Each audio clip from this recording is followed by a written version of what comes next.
Tudo certo? Tudo certo. Gravando já. Boa noite, pessoal. Eu me chamo Eliane, eu sou da quarta fase do polo aqui de Florianópolis, da quarta fase de nutrição. E nessa noite nós vamos apresentar o trabalho sobre o sistema digestório e 3 patologias que podem cometer o sistema digestório, com ênfase na síndrome do intestino irritável. Então, o sistema digestório é composto por vários órgãos e por glândulas acessórias, e é responsável pelo processamento dos alimentos que nós ingerimos, pela absorção dos nutrientes e pela eliminação do que o organismo não vai utilizar, né? Então, agora vamos falar um pouco sobre cada órgão individualmente. Começando pela boca, né, que é onde tudo literalmente começa. Na boca, o alimento sofre ação dos dentes, da saliva, que é secretada pelas glândulas salivares. E a saliva contém enzimas como a amilase, que já promove o início da digestão dos carboidratos na boca. Então, isso é importante, por isso é importante uma boa salivação durante a mastigação. E nessa etapa também a língua é importante, porque ela ajuda a movimentar o alimento, misturando com a saliva, para formar o bolo alimentar, e depois ajuda também a empurrar o bolo alimentar em direção à faringe. Aqui temos um modelinho de uma boquinha com todos os dentes, mostrando que a função de cada um. Os molares, por exemplo, servem para triturar, os premolares para amassar, rasgar e assim por diante. E aqui ao lado tem um modelinho de uma pessoa, de um indivíduo que está com perda dentária. E como você pode observar, a mastigação fica muito prejudicada, porque ele não tem o contato de um dente com o outro, e isso prejudica muito também a digestão, né? Porque o alimento é engolido com partículas muito grandes. E aqui temos um exemplo de mastigação de amendoim, aqui nesse exemplo. Você pode observar a mastigação 2 vezes, 5 vezes, 10, 20 e 30. Tem gente que mastiga 2 vezes e já engole, né? E isso causa um prejuízo depois para a nossa digestão. O ideal é que seja mastigado até 30 vezes ou até que vire uma pasta mole, para ser mais facilmente digerido depois. Aqui nesse gráfico, a gente mostra como a mastigação influencia no esvaziamento gástrico. Aqui nós temos o número de horas embaixo, e aqui a porcentagem do que está no estômago. Então, a linha vermelha, você pode observar que quando se ingere água, ela rapidamente é enviada para o duodeno, né? Ela já sai do estômago bem rapidamente, mais de 50% do volume de água que foi ingerido, levando aí um tempo de até 2 horas e meia. Quando nós temos um sólido digerível mastigado que fique com 2 a 3 milímetros, o esvaziamento gástrico acontece até em 3 horas e meia. Se você deixar essas partículas maiores, mastigando pouco e engolindo direto, de 5 a 7 milímetros, essa linha em azul, você pode ver que o total ingerido, 100%, fica no estômago durante praticamente 3 horas e leva até 6 horas para ser enviado do estômago para o duodeno.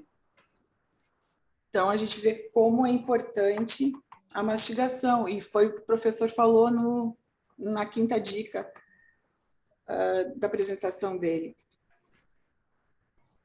Então, aqui eu tenho um filmezinho mostrando como a língua trabalha, como funciona a mastigação. Vou passar para vocês. Ó, o indivíduo mastiga, mistura a saliva com o alimento, a epiglote fecha e o alimento passa aqui pela faringe. Eu vou passar mais uma vez só para ficar mais fixo. Mastiga, a epiglote desce, fecha o canal e aqui ele passa pela faringe e vai para o esôfago. E é isso. Então, agora a Daniela vai falar sobre o esôfago. Parabéns, Eliane, muito bom. Então, gente, vou falar um pouquinho do esôfago. O esôfago, para vocês verem nessa imagem, é esse tubinho comprido que tem aí. Para que serve ele? Ele conecta a garganta ou a faringe ao estômago. E os alimentos que a gente ingere não caem direto no esôfago, no estômago. O esôfago trabalha com contrações do músculo liso, e esses movimentos são chamados de peristálticos. Então, ele abre e fecha para levar os alimentos para o estômago. Pode passar, Eliane. O estômago. O estômago, dá para vocês verem também, ele está bem destacado na figura. É um órgão presente no tubo digestivo, situado abaixo do diafragma e acima do pâncreas, mais precisamente entre o esôfago e o duodeno. Nele, os alimentos são pré-digeridos e esterilizados, a fim de seguirem para o intestino, onde serão absorvidos, onde que os nutrientes serão absorvidos. Então, ele tem uma grande importância no nosso sistema digestório. Pode passar, Eli. Agora, a Alviana vai apresentar para vocês um pouquinho sobre o intestino. Boa noite. O intestino delgado, ele é um tubo digestivo que se encontra entre o estômago e o ânus. Ele vai ter a maior parte do aparelho digestivo, diz que chega até uns 6 metros, é bem extenso, né? E uma das principais funções do intestino delgado são complementar a digestão que vem do estômago, e ele vamos falar assim, como o receptor que vai receber esses alimentos, e ele vai se encarregar de absorver nutrientes, vitaminas, carboidratos, proteínas, e também a água, né, que é um nutriente fundamental. E dentro dos intestinos existem 2 tipos de neurotransmissores, que eu acho muito importante destacar eles, que são a serotonina, que é 90% segregada, né, no intestino delgado, e ela pertence ao sistema nervoso central e é encontrada na mucosa intestinal. E ela é responsável pela sensação de prazer. Sabe quando às vezes você consome algum alimento que parece que gera um chocolate, por exemplo. Você consome um pedacinho de chocolate e te gera aquela sensação, aquelas emoções que você fala assim, ai, acho que quero mais, porque é tão bom, tão prazeroso aquilo que você consome, que você quer sentir aquele prazer, né? E, por exemplo, quando as mulheres estão com TPM, bom, ali ele é ótimo, né? Porque ele é um estimulante. Então, outra neurotransmissor é a dopamina, que ela também atua no prazer, mas também ela atua nos processos de aprendizagem, funções cognitivas, também a aprendizagem e a memória. É tão importante a gente cuidar dos nossos intestinos, porque ali também é chamado como de nosso segundo cérebro. Pode passar, por favor? E o intestino grosso, ele é como algo secundário do que vem do estômago e do intestino delgado, né? E ali é um local também de absorção, mas a absorção mais que tudo de água.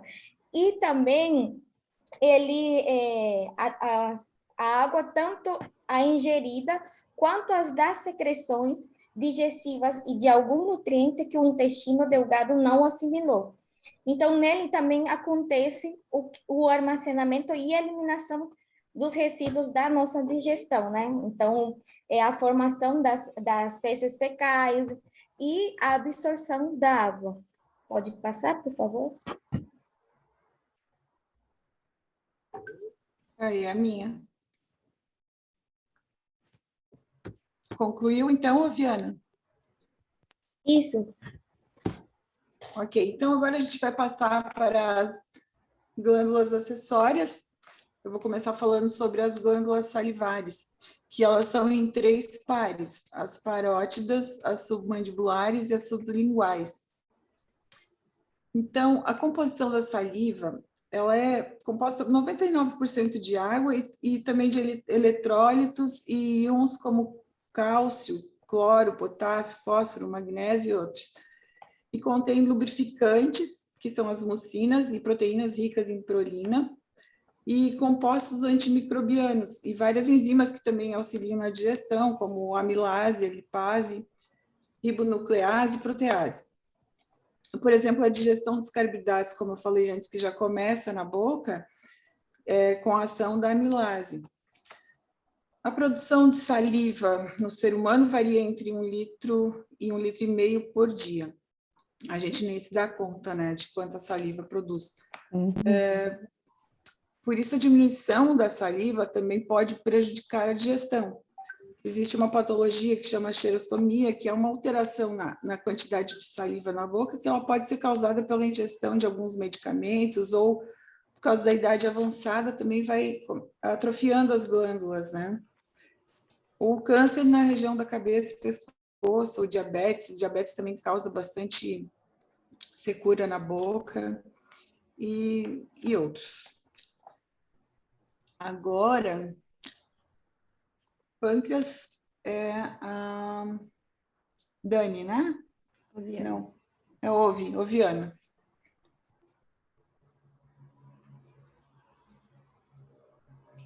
Ah, não, é eu mesmo. Não. Se quiser, eu falo do pâncreas. Acho que a Oviana está com o microfone fechado. Desculpa, eu fechei para escutar e não me di conta. Então, o pâncreas é uma glândula mista, né? Ela possui funções exocrinas e endócrinas. E sua porção exócrina é responsável pela produção do suco pancreático, que apresenta uma série de enzimas que atuam na digestão, além do bicarbonato, que neutraliza a acidez do quimo, e a porção endócrina do pâncreas, ela é responsável pela produção dos hormônios insulina e glucagon. Então, é muito importante a gente cuidar da alimentação, porque podem haver picos de insulina muito altos, depois baixa, né?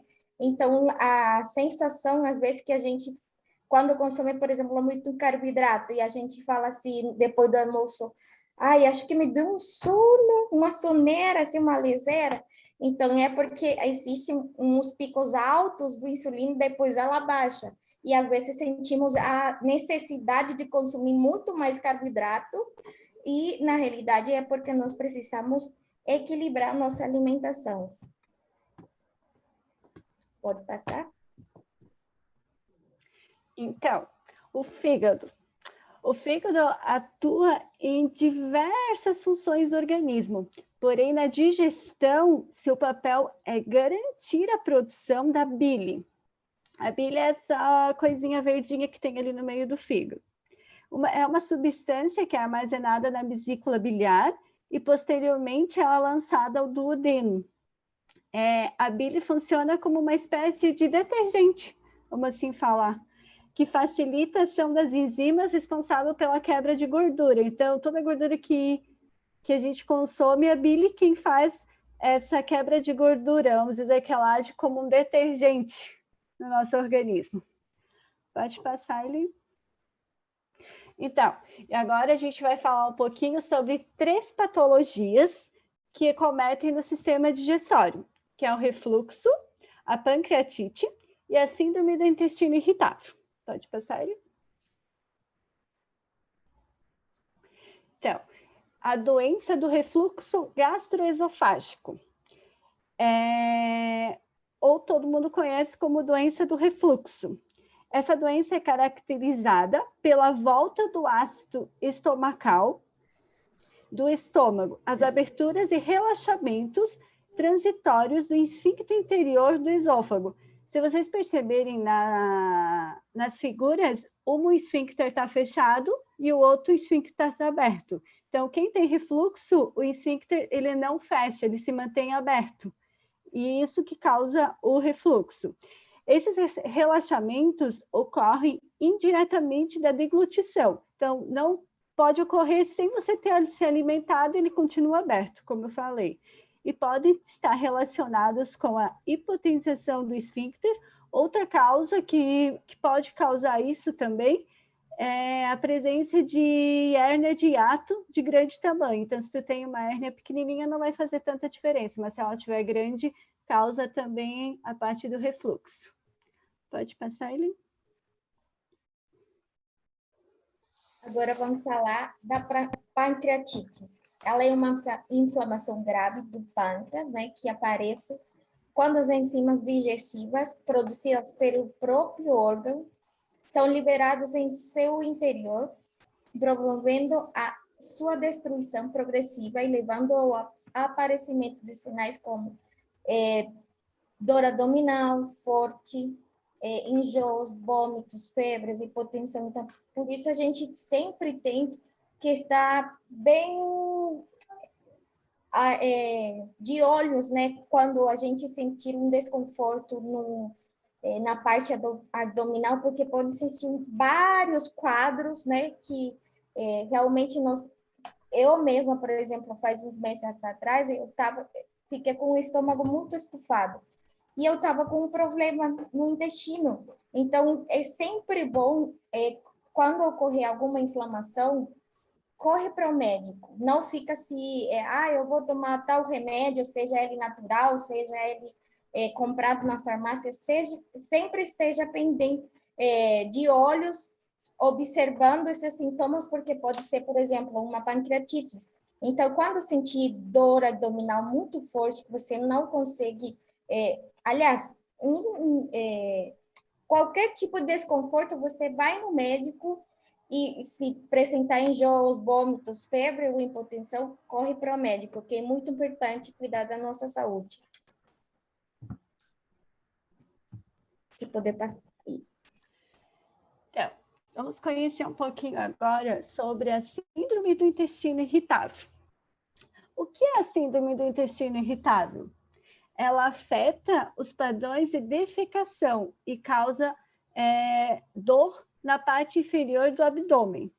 A movimentação do intestino pode ficar intensa, causando diarreia, ou mais lenta, causando constipação, ou prisão de ventre no popular. A CI está relacionada principalmente a um distúrbio da musculatura lisa do intestino, e esse distúrbio é comum e desconfortável, mas não é perigoso, então não causa morte, não causa nada disso. É uma síndrome que causa dor, claro, mas não causa nada perigoso. Pode passar, Eileen. O que causa a CI? Alguns dos alimentos consumidos ou hábitos alimentares que podem desencadear ou piorar os sintomas, por exemplo, refeições gordurosas ou alimentos fritos, alimentos que são de difícil digestão, por exemplo, trigo, leite, feijão, chocolate, adoçantes artificiais, comer refeições muito grandes, pelo menos uma que a gente come muito e grande é no Natal, né? Que a gente tem aquela mesa farta, a gente quer comer de tudo, então é uma refeição grande que a gente quer comer mais do que deve. Comer muito rapidamente, como o professor estava falando, comer de 7 a 8 minutos, comer muito rápido, ou esperar muito tempo para comer. Eu almocei meio-dia e vou jantar apenas às 19 horas, e o restante do tempo vou ficar sem comer. Então, isso pode causar ou desencadear a síndrome. Vamos falar agora dos sintomas, né? Do síndrome do intestino irritável. Os gases, dor abdominal, constipação, pontados na barriga. Já escutou pessoas que falam assim, ai, parece que tivesse me enfiando alguma coisa na barriga, muco nas fezes. É normal ter, mas quando você consegue perceber muito, é um indicativo que pode ser um síndrome do intestino irritável. E eu fui pesquisar rapidinho aqui o que significa síndrome, né, a palavra, e disse que é um conjunto de sinais ou sintomas associados. Então, não é só um sintoma, eles são associados entre si e juntos eles formam um quadro patológico ou uma doença. Então, aqui temos a dor ou desconforto abdominal crônico ou recorrente, não é só um dia, não, ele tem que ser vários dias, né? Mais frequente na parte inferior do abdômen, dor do tipo cólicas ou episódicas, sabe aquele momento que você sente que às vezes você fala assim, ai meu Deus, parece que eu vou me fazer nas calças. Então, você tem que prestar atenção, né? Porque às vezes pode ser até confundido com intolerância à lactose, mas o quadro aí do síndrome do intestino irritável, dor aliviada com a defecação. Você corre no banheiro rápido com aquela cólica, quando você esvazia, você sente aquela sensação de alívio, né? Defecação irregular pode ser diarreia ou constipação, sensação de defecação incompleta, quando às vezes você vai no banheiro e fala assim, eu já fiz, mas parece que ficou algo lá dentro. Então, é isso. Muco nas fezes, urgência da defecação, tem pessoas que não conseguem, e às vezes até por não conseguir ou não ter um banheiro perto, se fez nas calças. Diarreia por mais de 2 semanas, inchaço ou aumento do volume da região abdominal, azia, dispepsia, náusea e vômito e sensação de bolo na garganta entre as refeições. Então, como a Dani falou, né, do refluxo, às vezes pode ser confundido, né? Você consumiu algum alimento que parece que desencadeou a azia e de repente parece que vem aquela coisa na garganta então pode ser confundido com refluxo, mas pode ser um sintoma do intestino irritável. Bom, então agora eu vou falar sobre o diagnóstico. Um método que é muito usado para o diagnóstico da síndrome do intestino irritável são os critérios de Roma 4. Então, nesses critérios, a caracterização de dor e desconforto abdominal recorrentes, pelo menos um dia na semana, nos últimos 3 meses, e associada a mais 2 outros sintomas que a gente acabou de escutar, que a Viana falou. Também associado à mudança na frequência das evacuações e mudança na aparência das fezes. Pode ser usada a escala de Bristol, aqui ao lado, onde você tem todos os tipos de fezes e o paciente pode relatar, olha, eu tinha o tipo 2, agora passou para o tipo 7. Então, você vai vendo que vai mudando, as fezes vão mudando e a dor persistindo e os outros sintomas também, então já é um indício de que possa ser. Mas, como essa síndrome ela é de difícil diagnóstico, a gente tem que eliminar todas as outras possibilidades antes. Desculpa, volta aqui. Então, tem que ser realizado uma investigação da história clínica, um exame físico minucioso e também os critérios de Roma 4. Então, se faz a realização de exames complementares é de extrema importância para a exclusão de outras patologias que têm os sintomas parecidos, como a doença de Crohn, a colite ulcerativa, a doença celíaca. Então, esses exames podem ser pedidos, como o exame de proteína C reativa, que ele é ideal para observar a presença de inflamações. o PCR, que é um marcador inflamatório, para ver se é de doença inflamatória intestinal, um hemograma completo, importante, para observar a presença de anemia ou leucocitose, o que pode sugerir outro diagnóstico.